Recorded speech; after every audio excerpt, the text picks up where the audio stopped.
Bonjour et bienvenue dans cette séance portant sur le positionnement. Positionnement. Le plan de la présentation, il est comme suit. Dans une première partie, nous traitons l'analyse du positionnement. Il s'agit de définir le positionnement et de traiter les différentes facettes du positionnement illustrées à travers des exemples. Dans une deuxième partie, nous traitons les cartes perceptuelles et illustrations à travers des exemples. Quant à la troisième partie, elle sera réservée au choix du positionnement. Nous avons le choix entre le positionnement imitatif et le positionnement différencié. La quatrième partie traite de repositionnement. Il s'agit de définir les différentes stratégies de repositionnement et nous illustrons tout cela à travers des exemples. Démarche, segmentation, ciblage, positionnement.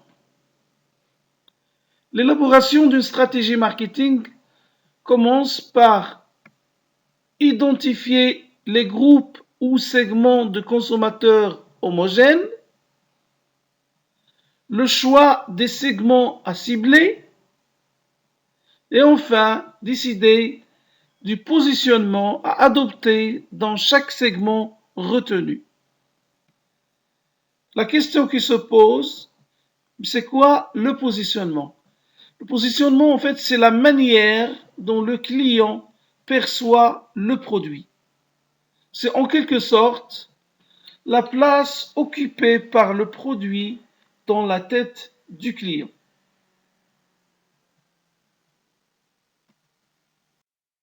Analyse du positionnement. Définition du positionnement. Le positionnement est l'acte de conception d'une marque et de son image dans le but de lui donner, dans l'esprit de l'acheteur, une place appréciée et différente de celle occupée par la concurrence. Le positionnement consiste à donner à un produit une configuration, attribut, image, bénéfice, qui vise à mieux répondre aux besoins d'une clientèle visée. Le positionnement se définit donc par rapport aux attentes du client, tout en prenant en compte la concurrence. Le triangle d'or du positionnement. Le positionnement est placé au cœur d'un triangle dont les trois pointes représentent le produit, la cible et la concurrence. Il doit répondre à trois impératifs. Déterminer les caractéristiques distinctives du produit et que l'on doit mettre en avant. Prendre en compte l'avantage distinctif mis en avant et qui est attendu par notre cible. Et enfin, tenir compte de l'avantage exclusif par rapport aux produits concurrents. Quelques exemples de positionnement. Quand vous entendez la marque Dacia Logan, quelle pensée vous vient spontanément à l'esprit? Autrement dit, quel est le positionnement de Dacia? Tout le monde sait que Dacia est une voiture économique à bas prix.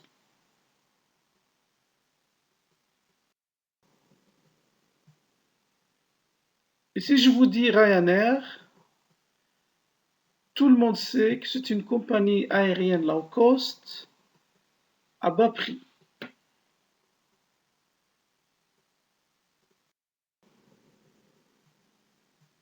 Et si je vous dis Emirates, la plupart des gens vont dire que c'est une compagnie aérienne ayant de très bonne qualité de service. Démarche de positionnement. Le positionnement est apparu nécessaire du fait de l'encombrement des marchés. Peu de segments de marché sont encore aujourd'hui vides, surtout en grande consommation.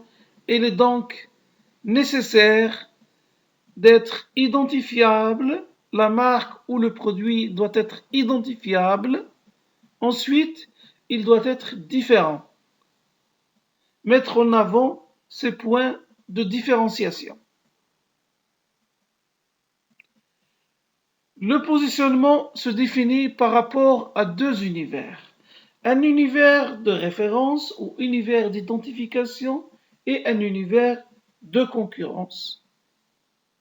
Par exemple, une eau embouteillée se crée une identité en se rattachant à un univers de référence ou univers de consommation, par exemple une eau minérale. Ensuite, elle doit se différencier des concurrents de son univers de référence en mettant en avant son point de différence. Univers de référence des eaux embouteillées au Maroc. Univers de référence ou univers d'identification. Ici, nous avons les différentes marques d'eau marocaines. Par exemple, Ain Sultan, c'est une eau minérale. Sidi Ali, c'est une eau minérale. Ain Sais, c'est une eau minérale. Alors que Bahia, c'est une eau de table. Eau de table, tout simplement, c'est une eau purifiée. C'est de l'eau de robinet qui est purifiée, tout simplement. Positionnement. Ici, nous présentons des exemples de positionnement dans le marché des eaux embouteillées au Maroc. Ici, nous avons Sidi Hazem qui se présente comme une eau qui fait purifier le corps. On peut le voir à travers ses campagnes de communication, boire et purifier, ou en arabe, sharab usfi. Ici, Ain Saïs se présente comme une eau légère.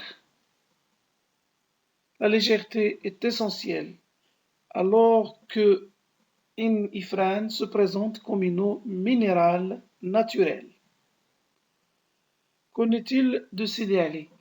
Sidi Ali est en train de conquérir actuellement un nouveau segment de marché. C'est le segment des kids ou des enfants qui vont à l'école et qui emportent avec eux des petites bouteilles d'eau.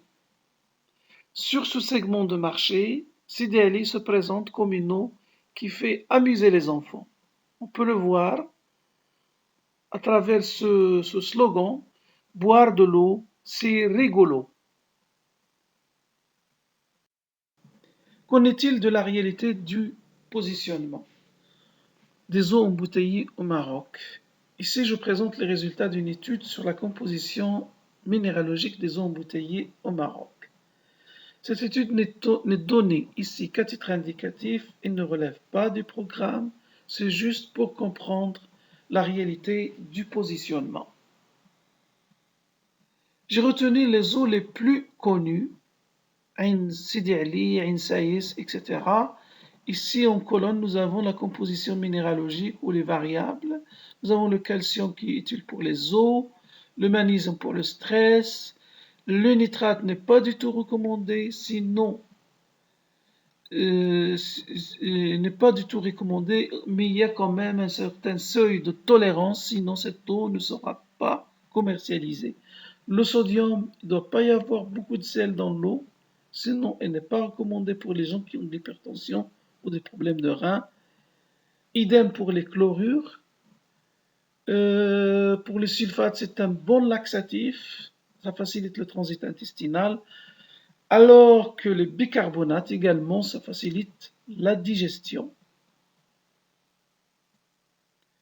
Je vais essayer de résumer l'information que nous avons sur le tableau en la présentant sous forme d'une carte. Ici, sur cette carte, l'analyse va être faite sur la base de la proximité entre les marques, les différentes marques, pour voir les marques qui se ressemblent, les marques qui ne se ressemblent pas. Les marques qui sont proches, elles se ressemblent, donc ils ont le même profil. Par exemple, ici, la première chose qui saute aux yeux, c'est Bahia et Sidi Ali. Bahia qui est une eau de table, c'est de l'eau du robinet qui est purifiée, et Sidi Ali qui est une marque, une eau minérale. Ils se ressemblent un peu, si on peut le voir à travers les deux lignes en vert ils ont à peu près la même composition chimique. C'est-à-dire, si on les compare uniquement sur la base de cette composition chimique, ils se ressemblent un peu. Je n'ai pas pris en compte le goût, je n'ai pas pris en compte l'emballage. Donc, uniquement la composition chimique. Donc, l'eau minérale, une marque d'eau minérale, une marque d'eau de table, ils se ressemblent un peu. De l'autre côté, vous avez Ain Saïs et Ain Ifren, ils sont l'un à côté de l'autre, ils sont très très proches. Et ce sont les deux lignes jaunes, et c'est à peu près la même composition chimique, la même composition, 67, 63, 40, 35, etc. Donc ils se ressemblent. À côté, vous avez Ain Sultan, qui est un peu loin, mais qui a à peu près la même composition. Je pense que le seul point de différence, c'est le 19, qui est en rouge sur le tableau, qui donne le pourcentage de nitrate. Donc, un sultan est il y a un peu de nitrate.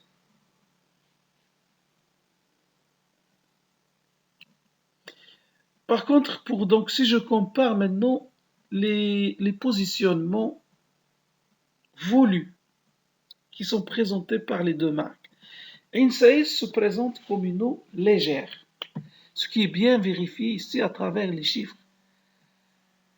La même chose, Ain Ifren, c'est une eau légère, mais elle a choisi un autre positionnement, qui est le positionnement de la nature. C'est une eau naturelle, loin des sources de contamination, etc. Et ça, c'est la définition même d'une eau minérale. Pour avoir le statut d'une eau minérale, il faut remplir au moins les deux conditions. C'est avoir une composition chimique stable dans le temps. La deuxième condition, être loin des sources de contamination, loin des activités industrielles, loin des sources de pollution, etc. Donc, il a choisi de se positionner comme étant une eau naturelle, alors que c'est la définition même de, de, de l'eau minérale.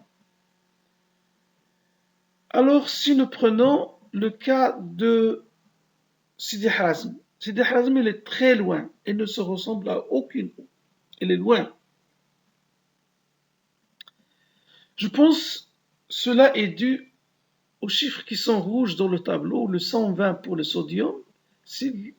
Il est chlorure, c'est l'eau la plus salée, donc c'est une eau qui n'est pas du tout recommandée pour les gens qui ont de l'hypertension ou ils ont des problèmes des reins.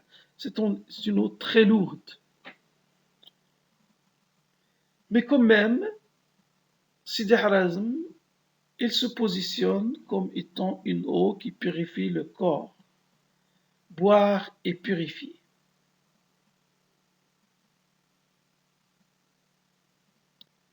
Voilà, merci.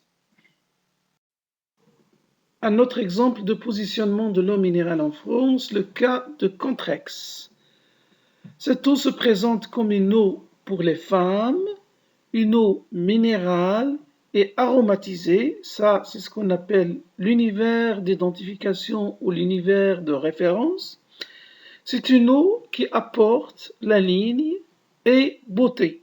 Ça, c'est le point de différence. C'est le positionnement. Carte perceptuelle de positionnement. L'analyse du positionnement par les cartes perceptuelles.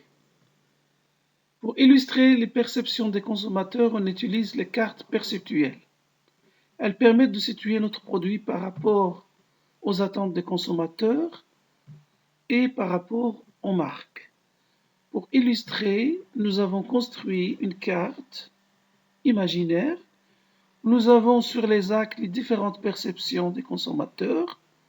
L'axe 1, par exemple, il oppose la qualité perçue de l'image perçue, alors que l'axe 2, c'est l'axe de l'économie, il oppose le prix haut de gamme, prix élevé, et prix économique ou prix bas. Pour les marques, ici, il y a plusieurs marques qui se positionnent sur cet espace. Il y a un groupe 1, un groupe 2 et les marques A, B, C. Le groupe 1 et 2, je n'ai pas voulu nommer les marques. L'analyse ici, il se fait en termes de proximité. Deux marques sont proches, ils se ressemblent, ils ont le même positionnement, donc il y a une forte concurrence entre ces marques. Par exemple, le groupe 1.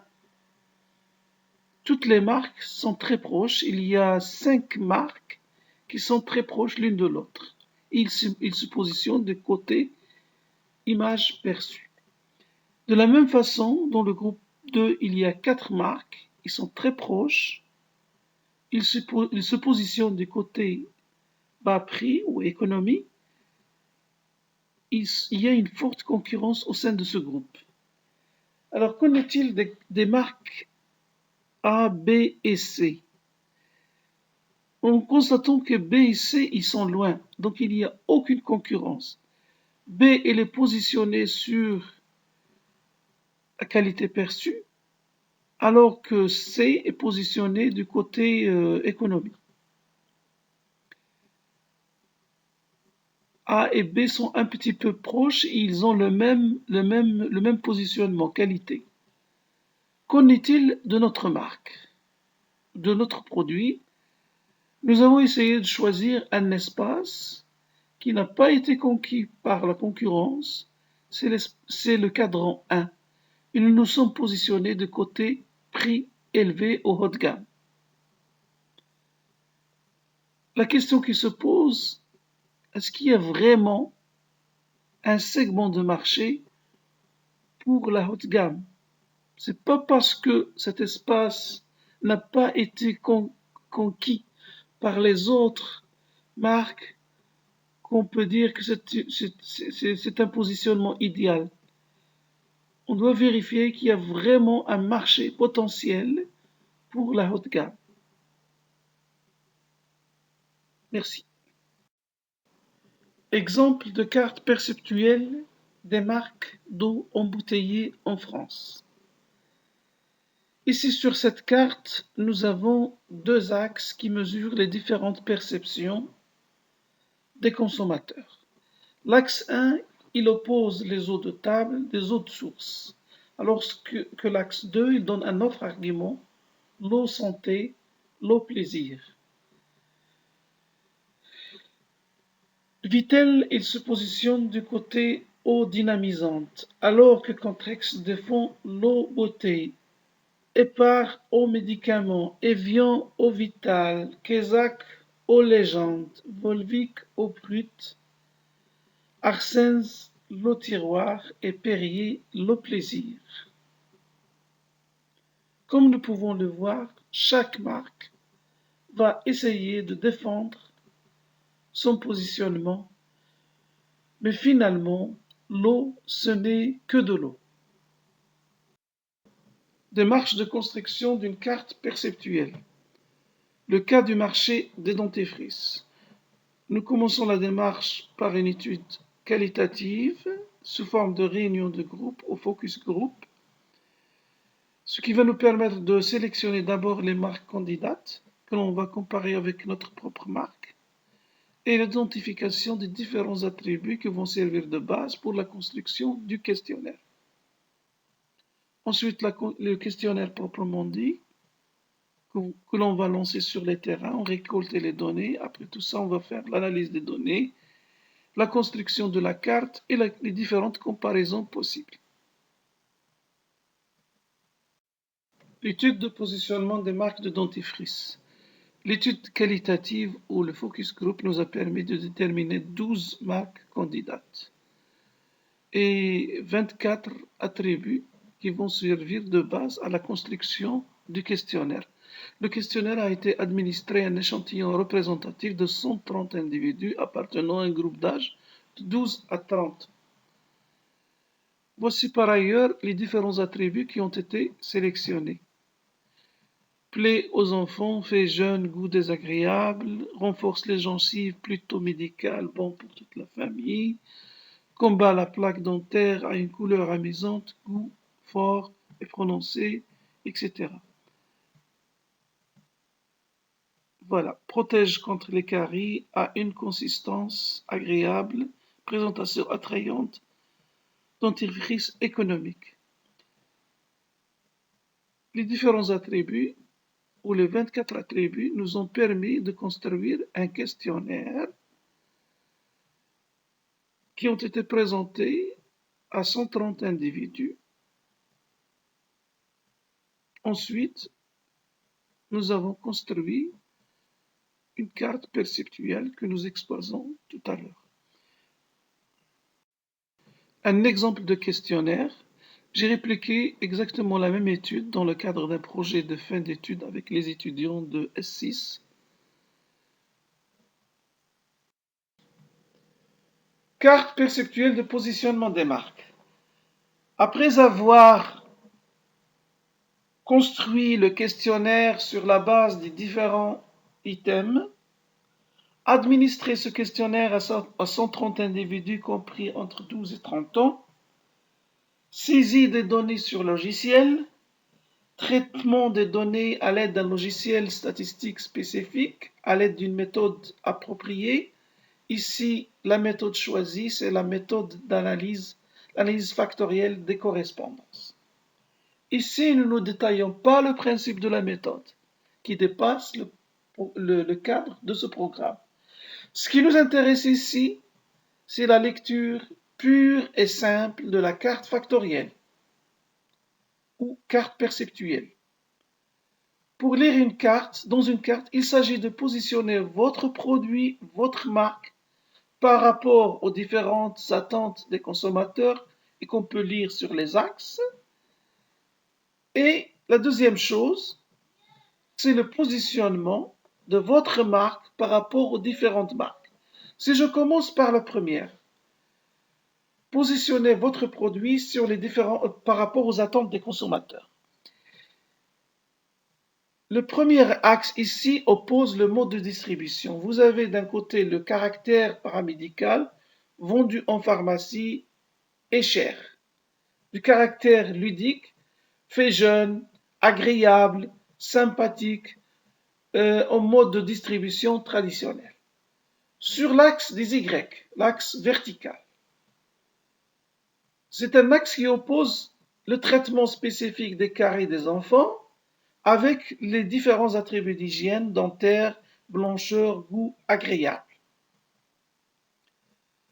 Ça, c'est du côté attente, c'est-à-dire le positionnement de la marque par rapport aux attentes. La deuxième clé, c'est le positionnement des différentes marques. Ici, la clé d'analyse, c'est la proximité. On doit analyser cette carte en termes de proximité. Deux marques sont proches, ils se ressemblent, ils ont le même positionnement, donc il y a une forte concurrence entre ces marques. Il y a ici trois groupes de marques. Le groupe des marques paramédicales, les marques cosmétiques, les marques anti-caries. Si je prends Signal Plus, il est positionné du côté traitement des caries des enfants. Il y a une forte concurrence entre Signal Plus et Colgate, BMG. Ce qu'ils font partie du même groupe, ils sont proches, ils se ressemblent, ils ont le même positionnement. Qu'en est-il de Ultra Bright? Ultra Bright, ici considérée comme une marque cosmétique, elle se positionne du côté attribut d'hygiène dentaire, blancheur, goût agréable, etc. Fluocaril est positionné du côté caractère paramédical, vendu en pharmacie et cher. Il n'y a pas de concurrence entre Signal et Ultra Bright et Fluocaril, puisqu'ils sont sur des positionnements différents. un nouveau entrant sur le marché, notre marque, nous sommes un nouveau entrant sur ce marché. Quelle est la position idéale à choisir? Ici, je constate qu'il y a un espace, un petit espace qui n'a pas été conquis, c'est le côté, c'est du côté positionnement, caractère ludique, fait jeune, agréable, etc. Si j'arrive à positionner ma marque dans cet espace, ce serait mieux. Mais encore faut-il voir, est-ce qu'il y a vraiment un marché potentiel pour ce positionnement? Est-ce qu'il est possible techniquement? Etc. Donc voilà, donc c'était la clé de l'analyse de la carte perceptuelle de positionnement des marques. Le dernier exemple sur la carte de positionnement des produits de maquillage. Ici, donc, comme nous voyons, il y a trois groupes. Il y a les attentes, on peut les lire sur les axes. Il y a la haute gamme, produits de qualité, etc. sur l'axe horizontal. Sur l'axe vertical, il y a le caractère paramédical qui s'oppose au caractère cosmétique. Mais le grand problème, c'est de trouver une place ici pour un nouveau entrant sur le marché, parce qu'il y a un espace qui n'a pas été conquis. Effectivement, nous voyons que sur le premier cadran, il est resté complètement vide. Mais on doit se demander parce que les niches vides représentent parfois des positionnements attractifs pour les entreprises. Toutefois, on doit s'interroger sur la faisabilité d'un tel positionnement. Une question simple et banale, pourquoi la concurrence n'a-t-elle pas occupé cette niche? Positionnement, cas des produits de maquillage, c'est la suite de la carte qui a été proposée dans la dernière diapo. Je tiens à rappeler que nous avons trouvé un espace vide, c'était le premier cadran, il n'a pas été conquis. Mais les questions qu'on doit se poser sont les suivantes. Est-ce qu'il y a des acheteurs en nombre suffisant pour ce positionnement? Est-ce qu'il y a un potentiel de profit satisfaisant? Et est-ce qu'il est techniquement possible de réaliser un produit pour cette niche? Un défi à relever donc serait de développer un positionnement, un produit perçu comme paramédical et de haute gamme. Mais on voit que c'est un positionnement probablement difficile à réaliser. Choix du positionnement. Le choix du positionnement. Le choix du positionnement est une décision indispensable car si le responsable marketing ne choisit pas son positionnement pour son produit, c'est le marché qui s'en chargera à sa place. Le positionnement est un choix stratégique à long terme qui servira de socle décisionnel au marketing mix. Nous avons le choix entre deux types de positionnement, le positionnement imitatif et le positionnement différencié. Le positionnement imitatif. Le positionnement imitatif cherche à coller à un concurrent en reprenant son positionnement et en se présentant comme substitut. Ici devant nous, nous avons deux bouteilles d'eau, deux marques marocaines d'eau minérale. Ain Ifran, qui est une eau minérale et qui se positionne du côté de la nature.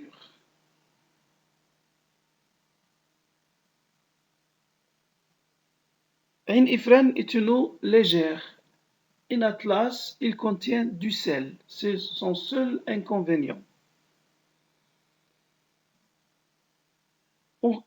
In Atlas, il reprend exactement le même design, à peu près. Hein. On a les mêmes arguments. Vous avez la couleur vert et bleu. Vert et bleu, c'est à peu près la même chose. Même s'il y a le vert foncé et le vert clair, mais nous pourrons dire qu'il reprend le même argument. Je peux vous dire, ça m'est arrivé une fois d'aller dans un supermarché pour acheter un Ifran. Finalement, à la maison, je me retrouve avec un Atlas. Il y a d'autres exemples, le cas de Behia. Si vous voyez l'emballage de Behia, il est à peu près le même que Ain Ifran ou Sidi Ali. À peu près la même chose. Ain Behia, c'est une eau de table, c'est de l'eau purifiée, c'est de l'eau du robinet purifiée. Sidi Ali et Ain Saïd, ce sont des marques d'eau minérale. Et on trouve à peu près le même design. Les avantages de cette stratégie, c'est de réduire les investissements et les risques de lancement sur un nouveau segment, puisqu'il est déjà ouvert avec succès par la concurrence. Le désavantage, le copieur n'a aucun avantage à offrir au client. Il doit compenser cette faiblesse par un prix faible. Si vous voyez, le prix de Atlas, ils sont généralement très bas. Ce type de positionnement est souvent choisi par le distributeur. Vous trouvez par exemple des marques Carrefour et des marques nationales ou internationales.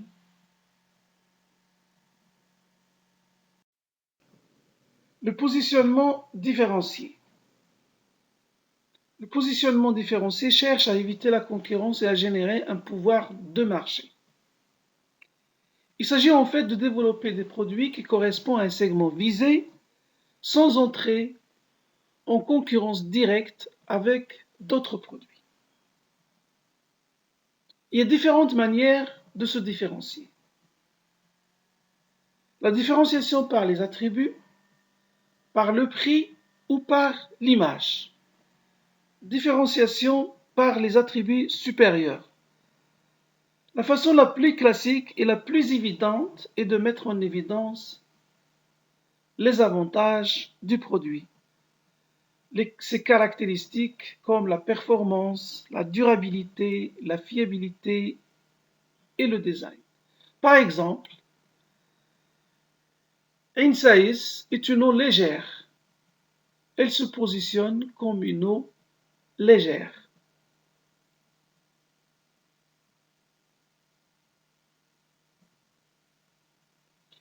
La différenciation par les prix. Se présenter comme étant le plus cher dans sa catégorie, un produit de luxe, le meilleur rapport qualité-prix, le moins cher du marché, par exemple Ryanair, Aldi, BIM, Maroc, etc.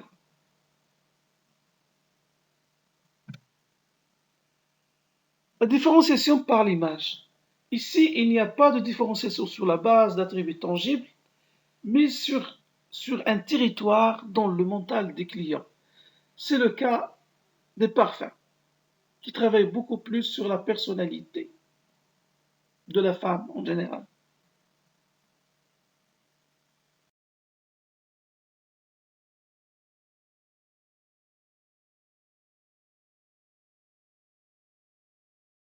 Repositionnement. Le repositionnement. Avec le temps, les segments évoluent, les marques vieillissent, des concurrents disparaissent, d'autres apparaissent. Les préférences changent. D'où la nécessité de repositionner un produit. 6 stratégies de repositionnement sont envisageables.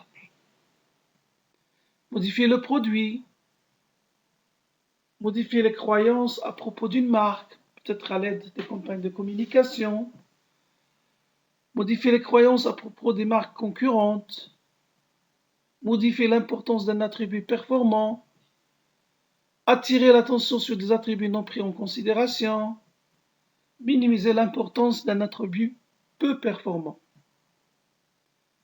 Nous donnons ici l'exemple, à titre d'illustration, nous donnons ici l'exemple de Sidi Ali après la crise de boycott de 2018. Si nous revenons un peu en arrière, avant 2018, avant avril 2018, Sidi Ali se présentait comme une eau de luxe, un seul emballage, parfois un emballage en verre, moins de 1 litre,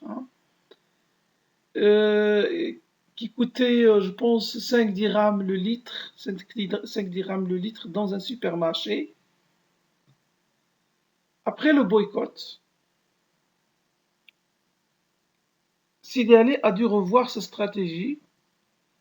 Elle présente un emballage de 2 litres, un emballage économique, avant il n'y avait aucun emballage économique.